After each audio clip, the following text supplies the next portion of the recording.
மாமியார் பேசுனத ஃபோட்டோ எடுத்தேன், வீடியோ எடுத்தேன்னு எடுக்காமலே சொல்லி மதி செம்மையா வேலை செஞ்சா பார்க்கவே சூப்பரா இருக்கும் அப்படின்னு நீங்க நினைச்சீங்கன்னா, நம்ம சேனலுக்கு உங்க பொண்ணான கையால ஒரே ஒரு லைக்க போட்டுருங்க ஃப்ரெண்ட்ஸ். இப்ப சுரேஷ் என்ன பண்றாரு, மதி சொல்லி காமிச்சிருது. நான் அப்ப வீடியோ எடுக்கல உங்க அம்மா பேசுனத. நான் சும்மா தான் சொன்னேன். ஆனா அதுக்கப்புறம் மன்னிப்பு கேட்டீங்க பார்த்தீங்களா, உங்க அம்மா நீங்க எல்லாரும். அத நான் வீடியோ எடுத்து வச்சிருக்கேன். நான் கொண்டு போய் கமிஷனர் ஆஃபீஸ்ல சொன்னா என்ன ஆகும் அப்படின்னு சொல்லி காமிக்க, "ஏய் உன்ன நீ என்ன இந்த வீட்டுக்கு வாழ வந்திருக்கியா என்ன?" அப்படிங்கல. "ஓ! நான் என்ன இந்த வீட்டுக்கு வாழ வர்றேன் அப்படின்னு சொல்லிட்டா வந்தேன். நீங்கலாம் கமுக்குன்னு கோழி அமுக்குற மாரி அமுக்கி கூட்டு வந்துட்டீங்க, என்ன நிமிர விடாம. அப்படி இருக்கையில என்னைய போய் இப்படிலாம் பேசுறீங்க? ஆமா அதானே! நீ எப்படி இருப்ப? இங்க பார் அந்த ஃபோன குடு. நீ மரியாதையா அந்த ஃபோன குடு." அப்படின்னு ஃபோன பறிக்க, இவங்க பறிக்க குடுக்க மாட்டேன்னு இங்கிட்டு ஓட, அங்கிட்டு ஓட, அப்படி 2 பேரும் கட்டில்ல விழுக, ஒரு மாதிரியா கொஞ்சம் ரொமான்ஸ் வருதுன்னு பார்த்துக்கங்களேன். 2 பேரும் கண்ணும் கண்ணும் நோக்குது. என்ன பண்றதுன்னு தெரியல. ஆனா கை மட்டும் அந்த ஃபோன்ல இருக்கு. அதுக்கப்புறம் ஒரு செகண்ட்ல அப்படி தடுமாறிக்கிறாங்க. அதுக்கப்புறம் பார்த்தீங்கன்னா, ஃபோன அப்படி நோண்டி அப்படி பறிச்சு எடுக்க, பட்டார்ன்னு நம்ம ஆளு மதி எடுத்துடுறாங்க ஃபோன. ம். அதெல்லாம் என்கிட்ட பலிக்காது. இந்த ஃபோன உங்ககிட்ட குடுத்துட்டு என்ன பண்றது? ஏய் இங்க பாரு, இனிமே எங்க அம்மா தான் திட்ட மாட்டேன்னு சொல்ட்டாங்கல்ல. அப்புறம் எதுக்கு நீ அத வச்சுட்டு இருக்க? குடு, குடு மதி ப்ளீஸ் தயவு செஞ்சு சொல்றத கேளு. அத குடுத்துறேன் அப்படிங்கிறாங்க. ஏன் குடுக்கணும்? எதுக்கு குடுக்கணும்? இங்க பாரு நீ குடுத்துட்டீன்னா, நான் உன்கிட்ட நான் அன்பா நடந்துக்கிறேன். ஓ! நீங்க அன்பா நடக்கிறதுன்னு உங்களுக்கு உத்தரவாதம் நாங்க குடுத்தா தான் நீங்க இந்த மாரி பண்ணுவீங்களா? இந்த ஃபோன குடுக்கலன்னா, நீங்க அன்பா நடந்துக்க மாட்டீங்க. அப்படித்தானே? அப்படிலாம் இல்ல மதி. தயவு செஞ்சு குடேன். Please, please. எங்க அம்மா பாவம். ஏதோ அவங்க தெரியாம பண்ணிட்டாங்க. அவங்க அந்த காலத்து மனுஷி. ப்ளீஸ் மதி அப்படின்னு சொல்லி கெஞ்சுறாரு. உங்களுக்கு இப்படி தெரியுது. ஆனா அவங்க என்ன பேச்சு பேசுனாங்க தெரியுமா? அப்பா! கொஞ்சம் நெஞ்சமா பேச்சு. அப்படி வளர்த்துருக்காங்க. உங்க ஆத்தா, அப்ப இப்படி வளர்த்துருக்காங்க. சரி அது கூட பரவால்ல. நெஞ்சு வலி, அந்த வலி, இந்த வலின்னு சொல்லிட்டு என்னா பேச்சு? சும்மா விடுவேனா என்ன? சரி இப்ப இத எடுத்து வச்சுட்டு என்ன பண்ண போற? போலீஸ் ஸ்டேஷன்ல போய் ஒப்படைக்க போறியா? ஆ அதெல்லாம் நான் பண்ண மாட்டேன். என்ன பண்றது? போயிட்டு போகுதுன்னு தான் விடுவேன். ஆனா, இது ஒண்ணு இருக்கிறதுனால அவங்க பயப்படுவாங்க. இங்க பார் இது எடுத்தது அவங்களுக்கே தெரியாதே! அவங்களுக்கு தெரியாது. ஆனா, அதுக்கு முன்னாடி நான் எடுக்கிறேன்னு உங்களுக்கு தெரியுமே! எனக்கு தெரிஞ்சு நான் என்ன பண்ண போறேன்? அவ வீடியோலாம் எடுக்கலம்மா. அவ சும்மா மிரட்டுனாம்மா. அப்படின்னு நீங்க போய் சொல்ட்டீங்கன்னா, அப்படின்னோனே பார்க்குறாரு. இங்க பாரு அப்படிலாம் நான் சொல்ல மாட்டேன். நீங்க சொல்லுவீங்க பாஸ் சொல்லுவீங்க. அதனால தான் இப்ப எடுத்திருக்கேன். இந்த வீடியோவ கண்டிப்பா எல்லாத்துட்டயும் நான் காமிச்சுருவேன். அதனால இது எனக்கு ஒரு பக்கபலம். இது ஒரு கவசம். நான் இது தரமாட்டேன் அப்படின்னு சொல்லிட்டு எடுத்துருது. பார்க்குறாங்க. அப்படியே செம்ம கோவம் வருது சுரேஷுக்கு. ச்சே! இவ என்ன? இவ சும்மாவே ஆடுவா. இப்ப சலங்க வேற கட்டிவிட்ட மாரி, எங்க அம்மா ஏன் கால்லலாம் விழுந்தாங்க? மன்னிப்புலாம் ஏன் கேட்குறாங்க? தெரியாம பேசிட்டேன். நான் தான் பேசினேன்னு தப்பு பண்ணிட்டேன். இதெல்லாம் கேட்க போய் தானே இவ இப்படி எடுத்து வச்சுட்டு ஆடுறாளே!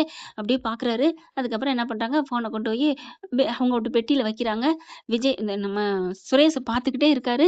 டக்குனு இப்படி திரும்புறாங்களா, என்ன ஆள் பார்த்துக்கிட்டே இருக்காரே!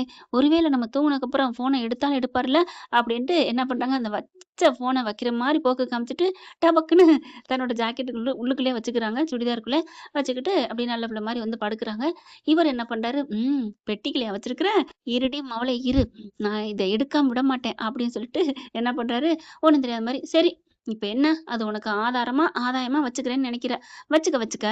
இப்ப நாங்க என்ன பண்ண போறோம்? வச்சுக்கணும்னு ஆசைப்படுறேன். வச்சுக்க. அப்படிங்கல. என்னது? ஆளு வச்சுக்க, வச்சுக்க, வச்சுக்க, வச்சுக்கன்னு சொல்றாரு. தெரியலையே! எலி என்ன 8 மலை வெட்டியோட போகுதே! அப்படின்னு பாக்க, இங்க சுரேஷ் என்ன பண்றாரு, அந்த பெட்டியவே பாக்குறாரு. ஓ! ஓ! ஐயா ரூட்டு போறது இதுக்கா? அதானே பார்த்தேன். என்னடா மைனர் வெட்டு, மல்லி வெட்டி, மைனர் கட்டி அப்படித்தான் பதுங்குறாரேன்னு பார்த்தா, நாங்க வச்சத பார்த்தது நீங்க பார்த்துட்டீங்களா? Okay, okay. நல்ல வேளை. ஏய் மதி! நீ எடுத்துட்டு வந்துட்ட. இல்லைன்னா நீ தூங்குனதுக்கப்புறம் எடுத்திருப்பாரு. அப்புறம் இதுல அடக்க முடியாது அப்படின்ட்டு படுக்குறாங்க. சுரேஷ் என்ன பண்றாரு, "மதி, மதி" அப்படின்னு கூப்பிட, "என்ன? தூங்கிட்டியாம்மா?" தூங்கிட்டா நான் எப்படி என்னன்னு கேட்பேன் அப்படிங்கிறாங்க. "சரி, சரி. தூங்கு, தூங்கு." "அது என்ன? நான் வீடியோ எடுத்திருக்கேன். இந்நேரம் வரைக்கும் கத்திக்கிட்டு இருந்தீங்க. இப்ப அமைதியாயிட்டீங்க. ஏன்? அ ஏதாவது மாற்றம் எதுவும் நடந்துருச்சா என்ன?" "மாற்றம்லாம் ஒண்ணும் இல்ல. சும்மா தான். வேற ஒண்ணும் இல்ல. நீ படுத்துக்கோ, படுத்துக்கோ" அப்படிங்கிறாங்க. அந்த பயம் அப்படின்னு சொல்லிட்டு இவங்கிட்ட திரும்பி படுக்குறாங்க. அதுக்கப்புறம் "தூங்கிட்டியா?" அப்படிங்கல. "ஏன்? எதுக்கு?" "இல்ல அத வச்சு நீ என்ன பண்ண போற? அத அழிச்சிடலாமே" அப்படின்னு சொல்ல, அப்புறம் உங்க அம்மா மறுபடியும் ஆடுறதுக்கா?" "அதெல்லாம் ஆட மாட்டாங்க. நான் நாளைக்கே சொல்லிர்றேன். அதனால அத அழிச்சிரு மதி" அப்படிங்கிறாங்க. "அதெல்லாம் அழிக்க முடியாது. அது என்கிட்ட தான் இருக்கும்" அப்படின்னு சொல்லிட்டு படுக்குறாங்களா. எப்படி இத எடுக்கிறது? ஒண்ணுமே புரியலையே! இவ வேற அடங்காப்பிடாரி, திமிரு புடிச்சவ. எங்க ஃபோன் வச்சிருப்பா? அதான் அங்க வச்சுட்டா. தூங்கட்டும், தூங்கட்டும் அப்படின்னு சொல்லிட்டு உட்காந்துட்டே இருக்காரு. இங்கிட்டு அங்கிட்டு நடக்குறாரு. இவங்க மதி கண்ண தொறந்து லைட்டா பாக்குறாங்க. என்ன இங்கிட்டு அங்கிட்டும் நடக்குறாரே அப்படின்னு பார்க்குறாங்க. இப்படி இவரு இங்க பார்க்கணும். மதிய பார்ப்பாங்களா, உடனே டக்குன்னு மதி கண்ண மூடிக்கிருவாங்க. அதுக்கப்புறம் சுரேஷ் இங்கிட்டு திரும்ப, மதி கண்ண திறந்து பார்க்குது. நான் இங்க பெட்டிக்குள்ள என் ஃபோன வச்சிருக்கேன்னு பாரேன் பூனை திர்ற மாரி திரியிறத. கண்டிப்பா உனக்கு கிடைக்காது மாப்ள. வாய்ப்பில்ல ராஜா அப்படின்னு சொல்லிட்டு கண்ண மூடிட்டு தூங்கிர்றாங்க. தூங்கும்போது கரெக்ட்டா வராரு. கைய வச்சு பார்க்குறாங்க. பரவால்ல தூங்கிட்டா. அப்பாடா! நல்ல வேள. கடவுளே! எப்படியாவது அந்த மொபைல் எடுத்து அந்த வீடியோ ஆதாரத்த அழிச்சிரணும்.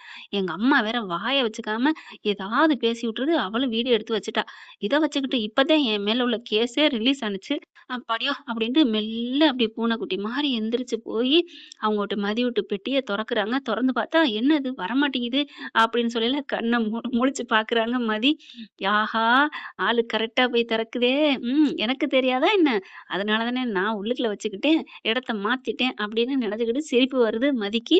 இவரு போயிட்டு எப்படியோ ஓப்பன் பண்ணிர்றாரு. பண்ணிட்டு, "எங்க இதுக்குலானே வச்சா?" அப்படின்னு அந்த வச்ச இடத்த பார்க்குறாரு. காணோம். ஐய்யய்யோ! என்ன காணோம்? இந்த மொபைல் எடுக்கிறக்காண்டி அவகிட்ட நைஸ் வச்செல்லாம் பேசிட்டோம். அடங்கி போய் பேசிட்டோம். இப்ப என்ன பண்றது? அப்படின்னு இப்படி இப்படி பார்க்குறாரு. ச்சே! ஃபோன காணோமே! வேற எங்கேயோ வச்சிருப்பா அப்படின்னு சொல்லிட்டு அத அப்படியே மூடிட்டு மெல்ல வாராரு. மறுபடியும் மதிக்கிட்ட கிட்டக்க வந்து முகத்துக்கிட்ட உத்து பார்க்குறாங்க. அப்படியே தூங்குற மாரி நடிக்கிறாங்க மதி. இருந்தாலும் அவங்களுக்கு வெட்கமா வருது, சிரிப்பும் வருது. "எங்கே வச்சிருப்பா? எங்கே வச்சிருப்பா? ஐயோ! தலாணிக்கு கீழ வச்சிருப்பாளா?" அப்படின்னு தலாணிய மெல்ல தூக்குறாரு. உனக்கு கிடைக்கவே கிடைக்காது அப்படின்னு நெனைக்கிறாங்க. அதுக்கப்புறம் சரி அவளுக்கு ஃபோன் பண்ணி பார்ப்போம். தெரியும்ல அப்படின்னு ஃபோன் எடுக்குறாரு. ஐயய்யோ! அவ நம்பர் எனக்கு தெரியாதே! இந்த லட்சணத்துல இருக்காரு புருஷன் பொண்டாட்டின்னு. ஒரு பொண்டாட்டி நம்பர் தெரியாம, நம்பர் தெரியாதேன்னு தவிக்கிறாங்க.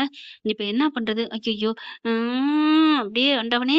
அந்த ஃபோன எப்படியாவது எடுக்கணுமே கடவுளே! அப்படின்னு சொல்லிட்டு இங்கிட்டு அங்கிட்டும் பார்க்குறாரு. இந்த பக்கத்து தலாணி தூக்கி பார்க்குறாரு. அதுக்கப்புறம் சுடிதார் போட்டிருக்கு. அதுல போய் பார்க்குறாரு. எங்கேயுமே காணோம். ச்சே! இப்ப காணுமே! ஐயோ! அப்படின்ட்டு அதுக்கப்புறம் என்ன பண்றாங்க, இருக்குது. ஒரு ஐடியா இருக்கு. இன்னைக்கு இருக்குடி மவளே! எப்படியாவது இந்த ஃபோன நான் எடுத்தே தீருவேன் அப்படின்னு சொல்லிட்டு என்ன பண்றாரு, பாத்ரூம்க்கு போறாரு சுரேஷு. ஆனாலும் இவங்க ஃபோன கரெக்ட்டா உள்ளுக்குள்ள வச்சிருக்காங்க இல்லையா, அவங்க ஹார்ட்டுக்கு பக்கத்துல வச்சிருக்காங்க இல்லையா, கைய அப்படியே இறுக்கி புடிச்சுக்கிறாங்க சுடிதாரோட. எப்படி கண்டுபிடிச்சுருவானா? இங்கிட்டு அங்கிட்டு சுத்தி திரிறாரே! ஐய்யய்யோ! டபக்குன்னு உள்ளுக்குள்ள கைய மேலால மார்போட கைய வச்சுட்டு, கண்ண மூடிக்கிட்டு தூங்குற மாரி தூங்குறாங்க. இங்க இவரு பாத்ரூம்குள்ள போறாங்க. ஆனாலும் இவங்க மதி வச்சிருக்கிற ஃபோன் வச்சிருக்க இடத்த கண்டுபிடிப்பாருங்க. அது எப்படி கண்டுபிடிக்கிறாரு அப்படிங்கிறத அடுத்த எபிசோட்ல பார்க்கலாம் ஃப்ரெண்ட்ஸ். இந்த பதிவு உங்களுக்கு பிடிச்சிருந்துச்சுன்னா, உங்க பொண்ணான கையால ஒரு லைக்க போட்டு சப்ஸ்கிரைப் பண்ணி ஆதரவு குடுங்க அன்பு உறவுகளே. Thank you friends. இந்த வீடியோ உங்களுக்கு பிடிச்சிருந்தா தயவு செய்து லைக் பண்ணுங்க. இன்னும் அப்டேட்ஸ்க்காக சேனலை சப்ஸ்கிரைப் பண்ண மறக்காதீங்க. நம்ம கிட்ட இருக்க எல்லா சேனல்ஸோட லேட்டஸ்ட் வீடியோ அப்டேட்ஸ்க்காக மேல ரைட் சைடுல காட்டுற லிங்கை கிளிக் பண்ணி வாட்ஸ்அப் குரூப்ல ஜாயின் பண்ணுங்க. உங்களிடம் விடைபெறுவது நான் உங்கள் மெஹர்.